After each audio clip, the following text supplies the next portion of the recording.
सुराका बिन मालिक भी अपना घोड़ा लेकर अल्लाह के नबी का पीछा करने लगा।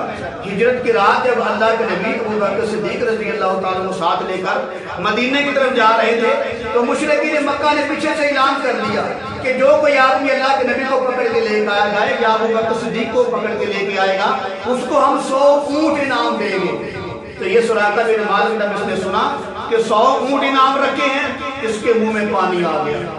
ये इनाम के लालच में फौरन घर भागा और अपनी लौंडी को कहा मेरा घोड़ा तैयार करके फलां जगह पहुंचाओ, और खुद चुपके से घर में दाखिल होकर नेज़े लिए और तीर लिए अपनी मगल में डाले। उस जगह पहुंच गया जहां लौंडी घोड़ा लेकर गई थी। घोड़े पर बैठा अल्लाह के नबी का पीछा करने लगा।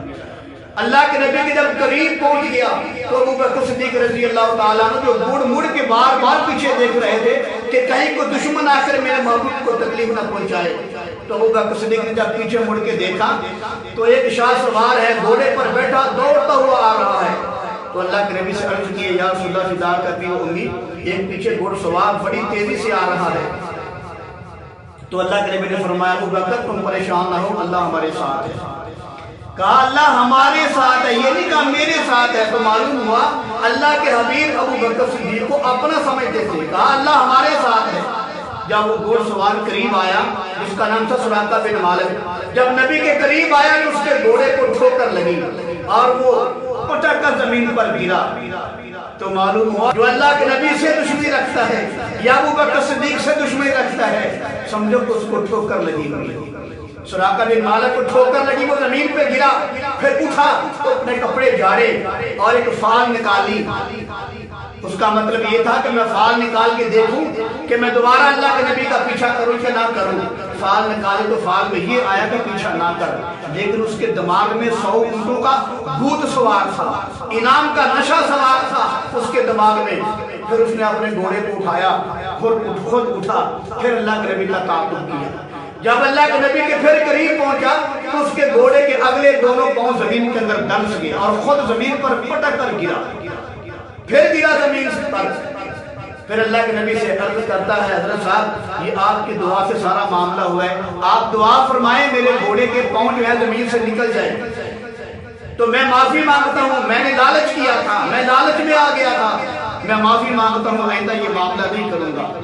तो अल्लाह के नबी ने दुआ फरमाई, उसके घोड़े के दोनों पांव बाहर निकल आए। जब पांव बाहर निकले तो उसके पांव की जगह से गुबार उठा जो सारे आसमान पे छा गया। अल्लाह के नबी ने पीछे मुड़ के देखा तो फरमाया सुराका तेरी उस वक्त क्या शान होगी जब तेरे हाथों में किसरा के कंगन होंगे। फिर सुराका ने अर्ज किया या रसूलल्लाह मुझे खुदा के लिए माफ कर दो, मैं माफी चाहता हूँ, मैं खुद पीछे चला जाता हूँ और जो भी आएगा मैं उसको कहूंगा कि मैं अल्लाह के नबी को देख आया हूँ। तो बहरहाल आप मुझे अमान लिख दीजिए। तो अल्लाह के नबी ने अबू बकर सिद्दीक रज़ी अल्लाह ताला ने गुलाम आमिर बिन फुहैरा को हुक्म दिया कि इसको चमड़े पर अमान लिख दो। उसको अमान लिख दी गई। उसके बाद सुराका बिन मालिक ने हज़रत साहब मैं आपको तोहफा पेश करना चाहता हूँ, हदिया पेश करना चाहता हूँ। अल्लाह के नबी ने फरमाया हमें आपकी हदिया की कोई जरूरत नहीं है। फिर सुराका बिन मालिक ने कहा कि ये मेरा तीर ले जाओ, फलां जगह पे मेरे ऊंट चल रहे हैं, मेरे जानवर चल रहे हैं, उनमें से जितनी भी जरूरत है आपको आप ले सकते हैं। फिर अल्लाह के नबी ने फरमाया हमें आपके ऊँटों की जरूरत नहीं, सिर्फ आपने इतना करना है, हमारा राज किसी को नहीं बताना। तो बहरहाल सुराका बिन मालिक वहां से वापस आ जाता है, उसके दिमाग में वो इनाम का भूत खत्म हो जाता है, इनाम का नशा खत्म हो जाता है। क्योंकि पैगंबर की अजमत को देख आया था, मेरे कमली वाले की शान को देख आया था, मेरे मोहम्मद मुस्तफा के मकाम को देख आया था।